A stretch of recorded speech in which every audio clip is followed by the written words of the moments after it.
Magandang araw po sa inyo mga iniibig ko sa Panginoon. Paano ba ang pagsasagawa ng inner healing and deliverance?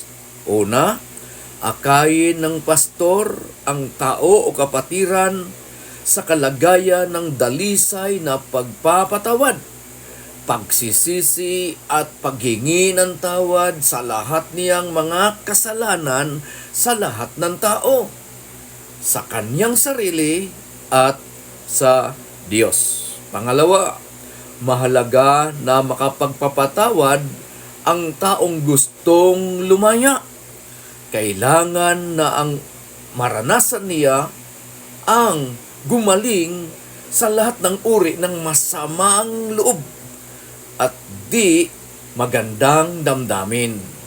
Ang lahat ng ito ay maaaring maging pintuan o balakid para sa matagumpay na kalayaan kung hindi gagawin ng taos sa puso. Amen. Pangatlo, hindi dapat ipikit ng pastor ang kanyang mata kapag nagsasagawa na ng ganitong espiritual na gawain. Amen. Dahil baka mamaya mag-react yung masamang espiritu at masuntok siya, mahawakan siya, masambunutan siya. Amen? Kaya ang dapat pumikit ay yun pong gustong makalaya. Amen? Hallelujah! Isara ang mata. Amen? At sumabay at sumunod sa agos ng proseso ng gawain ng pagpapalaya.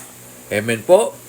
Naway nakatulong po ito sa inyo. Amen. Hallelujah. Shalom. Shalom sa inyong lahat.